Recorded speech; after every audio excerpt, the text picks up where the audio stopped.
On se retrouve dans Punchline avec notre invité ce soir, Alexis Corbière. Bonsoir. Bienvenue sur notre plateau, député de la France Insoumise de Seine-Saint-Denis. C'était la rentrée des classes.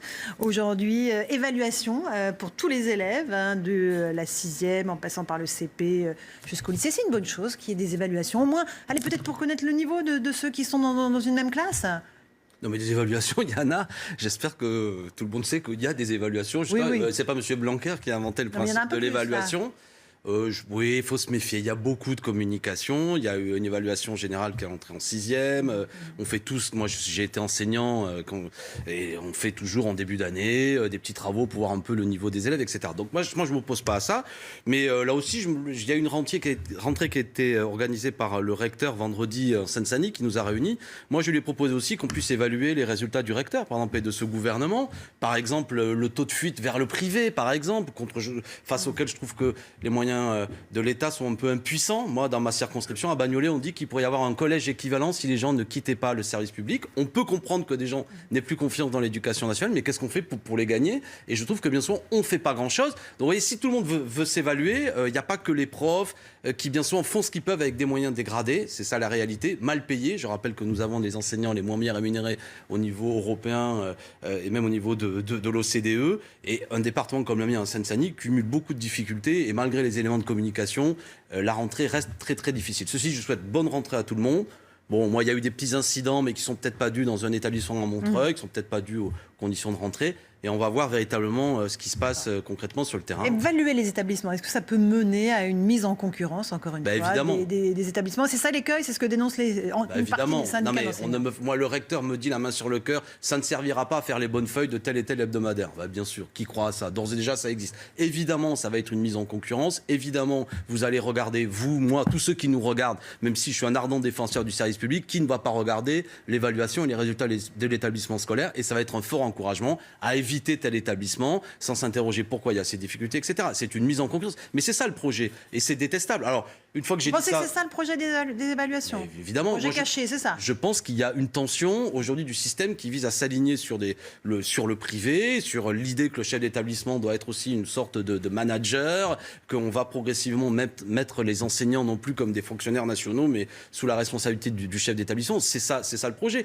Alors, une fois que j'ai dit ça, ça ne veut pas dire évidemment que je ne suis pas pour qu'il y ait des politiques publiques de contrôle de ce que nous faisons, qu'il y ait plus d'inspecteurs. Moi, par exemple, j'ai été enseignant pendant 22 ans, j'ai été inspecté 2 fois. 2 fois. Je veux dire, il y a des enseignants qui sont jamais... Beaucoup. Non, mais j'entends bien, c'est pas beaucoup. Mais pourquoi? Parce qu'il n'y a pas assez d'inspecteurs. Et quand vous avez l'inspection, vous tremblez parce que ce qui se joue, c'est non seulement le contrôle pédagogique de ce que vous faites, mais aussi une note qui va avoir une influence sur votre rémunération. Moi, je suis pas fermé à l'idée qu'il y ait des pédagogues, des inspecteurs qui viennent aider un jeune enseignant qui arrive, qui est en difficulté, pas seulement pour lui mettre la trouille, à savoir est-ce que les quelques virgules de points vont avoir des conséquences sur sa mutation. Vous voyez ce que je veux dire? Tout ça, il faut revoir le système.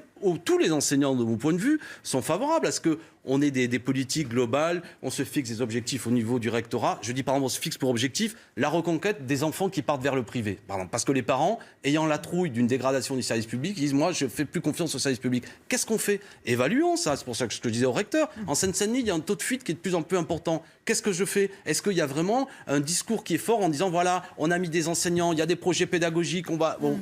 Souvent, c'est le contraire qui est fait. Et quand j'évoque le privé, il y a aussi un petit sujet après du privé hors contrat, etc., qui pose quand même toute une série de problèmes. Et vous voyez, là, ça pourrait être intéressant. Mais là, ce que nous propose le gouvernement... Pardon? Qu'on apprenne la Marseillaise, ça vous déplaît pas? Mais on l'apprend, la Marseillaise. Mais arrêtez d'enfoncer les portes ouvertes, bien sûr. Moi, j'enfonce aucune porte. Partout. Mais je veux dire, honnêtement, tous les gamins cet été qui ont vibré avec l'équipe de France... Ils ont fait un petit peu de révision. Ouais, attendez, moi, à Montreuil, il y a eu des soirées magnifiques. Place du Marché, il n'y a pas d'endroit plus populaire. Où vous avez, tout le monde s'est mis à hurler la Marseillaise. Le point fermé pour certains, un peu comme moi, drapeau bleu, blanc, rouge. Non, mais il faut arrêter. Et puisqu'on parle du patriotisme et du football, j'ai été choqué au fait que ce qui est devenu le symbole un peu de ce ralliement patriotico-sportif, qui est le maillot, là, qui est en train d'arriver avec les 2 étoiles, coûte, alors j'ai dit une bêtise l'autre jour sur un autre média, entre 85 € pour le modèle light et 140 € pour le modèle plus cher, alors qu'il coûte près de 5 € dans le pays dans lequel il est construit. Ouais, ce que je veux dire, c'est que si on veut que les gens, par exemple, aiment le pays, mais ou du moins que des symboles populaires pour des gamins d'attachement à l'équipe de France, ce que je dis là est assez anecdotique, on n'est pas obligé de les frapper. Mais la Marseillaise, ça s'apprend. Moi, je suis pour qu'on apprenne la Révolution française. Je suis un passionné de Révolution française. Non, mais je suis effectivement pour apprendre notre histoire nationale, mais c'est ce qui se fait, hein. Bien souvent, j'ai entendu beaucoup de bêtises de la part de gens. Un jour, je vois des gens qui disent on parle plus de Jeanne d'Arc à l'école. Regardez, même à l'école primaire, on l'apprend, etc. Et malgré tout, je connais des gens qui sont très élus, qui peuvent chanter la Marseillaise à plein poumon et ne pas être des républicains aussi de mon point de vue. C'est pas seulement en annonnant ou en chantant un hymne patriotique qu'on est conforme à ces valeurs. Moi, je reste attaché à l'idée. Pour moi, être français, c'est dire que effectivement, les hommes naissent et demeurent libres et égaux en droit. C'est liberté, égalité, fraternité. C'est pas chanter la Marseillaise et frapper. Les hommes et les femmes, bien entendu, cher Alexis Corbière. On va écouter Emmanuel Macron, avec H majuscule. Mais vous avez bien raison. Aussi. On va écouter le président Macron. Il était aujourd'hui à la rentrée des classes. Il a passé 5 heures avec les élèves. Écoutez ce qu'il dit des privilèges. Est-ce que c'est un privilège d'être président ? Moi, je pense que c'est toujours un honneur. Après, tu peux dire, il y a des jours c'est un privilège, d'autres jours c'est pas un privilège. Il y a des jours qui sont faciles, d'autres jours non. Et tu vois, un privilège, c'est un autre sens. C'est plus pareil. Dans une société, on a aboli, nous, les privilèges en France. Et donc, c'est démocratique. Comme le jour où tu éliras ton délégué, comme disait ton professeur, c'est pas un privilège qu'il aura. Il aura proposé des choses et vous l'aurez choisi. Il aura un devoir. Et il aura un devoir en face de ça, qui est de faire ce qu'il a dit. Voilà, c'est une rentrée difficile pour le président, Alexis Corbière. Oui, pour d'autres raisons. La première partie de ce qu'il dit, je suis plutôt d'accord avec lui. Quand on est élu, on exerce une fonction, c'est un honneur, une charge, etc. Après, à bon droit, je ne veux pas polémiquer avec Emmanuel Macron, mais est-ce qu'il peut décemment dire qu'en 2018, il n'y a plus de privilèges en France ? Là, j'ai eu la liberté du propos. Je crois que les Français trouveront ça un peu amusant. Après, il a une difficulté, une succession de difficultés, c'est qu'effectivement, la saison 2 du macronisme commence mal. Parce que l'illusion de la saison 1, comme quoi le magicien arrivait à fabriquer comme ça quelque chose qui était en dehors, au-delà de toutes les difficultés, se trouve percuté par des principes de réalité. Bon, il y a eu plusieurs crises, mais quand même le départ de Nicolas Hulot, que certains ont voulu un peu ramener à une explication psychologique, mais il faut écouter ce que dit cet homme. Totalement, lors de cette interview le matin sur France Inter. Au-delà après des caractéristiques, il fait ça, peut-être qu'il aurait pu prévenir, j'en sais rien, mais tout ça on s'en fiche. Mais ce qu'il dit politiquement est extrêmement dur. Et en gros, moi la leçon que je tire de tout ça, c'est qu'Hulot a fait le pari. Et après tout, pourquoi pas ? Moi j'étais en désaccord d'un espèce de compromis au sein de ce gouvernement, de dire je vais quand même essayer de pousser, essayer de voir. Et au bout d'un an, il nous dit c'est impossible, je ne sers à rien. Donc ça veut dire que clairement, les choix économiques de ce gouvernement, les choix politiques, n'ont rien d'écologique et le libéralisme est incompatible avec l'écologie. Et comme je pense que l'intérêt général autour de la question environnementale, de la question de l'écologie est en train de se développer, que chacun en tire la conclusion politique. Qu'est-ce qu'on fait ? On continue ce système-là qui met en cause la planète, ou est-ce qu'on change radicalement une transition écologique, comme on a essayé de le dire avec Jean-Luc Mélenchon ? Une question de Clément Viktorovitch. Moi, Alexis Corbière, je voulais parler un peu d'immigration avec vous, parce qu'à Marseille, dans son grand discours, Jean-Luc Mélenchon a détaillé ce qui est une sorte de nouvelle orientation peut-être de la France insoumise. Il nous explique qu'il faut à la fois être conforme à la tradition d'accueil des immigrés en France, et notamment régulariser les sans-papiers, et en même temps, il nous explique qu'il faut commencer à fermer les frontières. Comment est-ce que vous comptez faire cohabiter ces deux exigences qui, de loin, ont quand même l'air assez contradictoires ?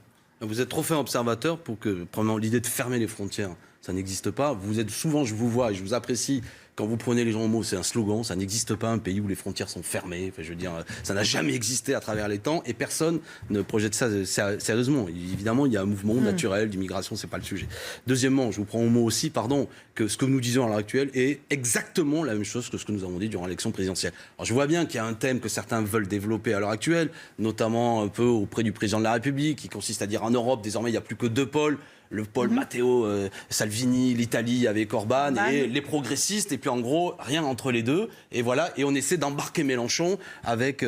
bon, nous, là-dedans, ce qu'on essaie de dire, c'est qu'il y a un vrai sujet, au-delà de l'histoire de l'immigration, qui est l'histoire classique de l'Europe. Il y a une problématique particulière à l'heure actuelle avec des migrations particulièrement importantes qui sont dues notamment au fait que des pays entiers ont explosé, parce que des traités de libre-échange ont fait exploser des économies, parce que notamment pour des questions écologiques, il y a des millions de gens qui prennent la route, parce qu'il y a des guerres, etc.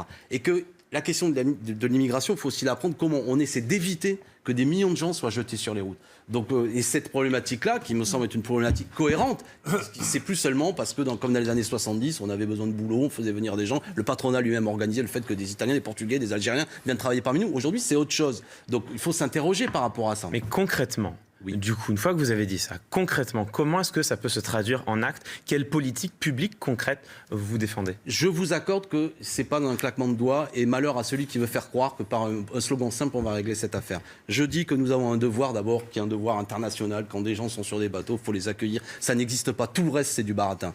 Deuxièmement, évidemment, on restera un pays d'immigration, mais on peut discuter du fait que cette immigration, il y a des politiques, ou c'est pas moi, je suis pas favorable à ce que tout le monde débarque débarque comme ça, mais personne ne l'a jamais proposé. Mais à l'inverse, effectivement, il faut qu'il y ait des politiques internationales, d'échanges économiques, de reconstruction d'économie, de reconstruction d'agriculture, d'arrêt de guerre, qui permettent à ce que des millions de gens... Ça va prendre des dizaines d'années. Est-ce que vous êtes d'accord ou non, ou est-ce que vous condamnez la position de l'extrême gauche allemande, qui est pas loin des lignes Mélenchon, qui dit « faut stopper ». Ça pèse sur les jobs et ça pèse sur les salaires. Oui ou non, M. Corbière ? Alors, tout ça, on ne va pas rentrer dans le... Je ne sais pas si l'immigration... je ne sais pas si l'extrême gauche allemande, ce que vous appelez l'extrême gauche allemande, mais vous évoquez notamment une responsable de Die Linke qui dit ça, pas tout Die Linke d'ailleurs. Moi, je ne dis pas il faut fermer les frontières, il faut arrêter l'immigration. Ça ne veut... Mais je ne suis pas sûr qu'ils le disent comme ça. Donc, je ne suis pas favorable à ça. Par contre, effectivement, qu'on arrête aussi de faire croire, avec beaucoup parfois d'un peu d'hypocrisie de la part du gouvernement actuel, qui est très dur envers les immigrés. La loi, notamment Asile et Immigration de M. Collomb, est une loi qui est dure, qui fait même en sorte que vous ayez des enfants qui vont pouvoir aller dans les centres de rétention administratifs. Avant d'être expulsés. Non. Ils peuvent y rester 75 jours. Ils ne pouvaient pas. Jusque-là, il y avait quand même la durée de rétention va être plus importante. Et des enfants aussi vont pouvoir y aller. Bon, et je trouve, moi, je le vois en Seine-Saint-Denis, qu'il y a des critères de plus en plus durs, en vérité, et qu'il y a une tendance à expliquer que c'est la faute aux immigrés présents sur notre territoire national si notre pays rencontre des difficultés. Voilà, ça, c'est une chose. Mais est-ce que vous entendez ce que disent vos électeurs aussi ? Il y a un sondage IFOP très intéressant qui est paru pendant l'été, qui dit que 34% des électeurs de la France insoumise se disent opposés à l'accueil des migrants en France. C'est plus que La République En Marche, c'est plus que le Parti Socialiste. Vous êtes surpris par ce chiffre ? Il dit peut-être, voilà, attention, on n'a pas de job pour nous, privilégions... Les amis, de quoi parlons-nous ? De quoi parlons-nous ? De quoi on parle ? Aujourd'hui, il y a 72 000 migrants pour l'Europe qui rassemble 450 millions d'habitants, et c'est là-dessus qu'on va sauter à la corde ? On ne va pas s'interroger sur le fait... Non, mais je veux dire, les gens, à quoi ils répondent ? Parce qu'on peut fabriquer aussi un tel contexte où on ne sait plus à quelle réponse, à quelle question. Moi, j'affirme ici que tous ceux qui ont voté Jean-Luc Mélenchon, et on va le dire, en plus on est tous d'accord, n'accepteraient pas qu'on laisse l'Aquarius ou je ne sais trop quel bateau errer avec des femmes et des enfants dessus. Donc qu'est-ce qu'on fait ? C'est encore autre chose. Non, mais oui, mais boudon, chaque fois c'est autre chose. Mais de quoi on parle ? De quoi on parle ? C'est ce que je suis en train de dire. Sur le fait que des gens qui ont fui leur pays parce qu'ils sont victimes de guerre... Donc chaque fois qu'on humanise la question, les gens sont d'accord. Si par contre on leur dit, aujourd'hui il y a une vague, comme l'a dit Gérard Collomb, pour dire que quasiment, parfois il a un vocabulaire de quasi-extrême droite, qu'il y a une invasion de l'immigration, on fait peur à tout le monde. Vous ne pouvez pas nier tout de même que dans tous les pays européens, y compris dans le pays de la social-démocratie en Suède, vous avez une montée forte des revendications identitaires, avec hélas souvent les relations ou les tentations autoritaires qui accompagnent ces pulsions identitaires. Ça se nie pas, c'est un phénomène européen. La chance qu'on a, qu'en France, les questions identitaires, l'identité française, c'est liberté, égalité, fraternité. Voilà, j'en connais pas d'autres. C'est ça qui fait la particularité de notre pays. Dans notre pays, y compris même si vous les ramenez aux convictions spirituelles, on a cette particularité d'être un pays où il y a comme religion, même si la majorité des gens se disent sans religion, mais il y a évidemment une histoire très marquée par le catholicisme, mais on a aussi aujourd'hui beaucoup de musulmans. On a beaucoup de gens de confession juive. Et nous avons la laïcité, qui est cette invention géniale qui nous permet de tous vivre ensemble, ce qui est un apport universel par rapport à d'autres pays. Donc l'identité française, elle est là-dedans. Si certains veulent la fabriquer sur autre chose. Donc vous voyez, après, que des gens soient inquiets, évidemment, parce qu'ils voient le chômage qui ne se résorbe pas, qui voient des politiques économiques désastreuses, et quand, malgré tout, certains agitent le thème, mais certains, pas seulement le Front National, qui devient par moments quasiment en culotte courte par rapport à ce que disent certaines personnes, notamment Gérard Collomb, qui se permet de dire quand même devant la représentation nationale qu'il y aurait une invasion d'une immigration. Comment vous voulez que les braves gens se disent pas au bout d'un moment ? Mais il y a un vrai problème. Moi, j'affirme, après on peut discuter immigration, l'immigration n'est pas responsable du chômage en France, n'est pas responsable de la crise économique. Ça, c'est pas vrai. Merci. Deuxièmement, ce que je dis aussi, c'est qu'il faut régler le problème à la source, même si ça prend du temps. Et ceux qui ne veulent pas le régler à la source veulent uniquement faire un thème électoral pour ne faire en sorte qu'on ne parle que de ça. Vous parlez d'immigration et pas de l'impôt à la source, bien entendu. J'aurais bien aimé, mais bon, vous me parlez que on de ça. n'a pas le temps. Merci beaucoup, Alexis Corbière, d'être venu ce soir dans Punchline. Merci à Clément Viktorovitch, Jean-Claude Dacier. Tout de suite, c'est le 20h Foot. Pascal Praud, bonne soirée sur notre antenne.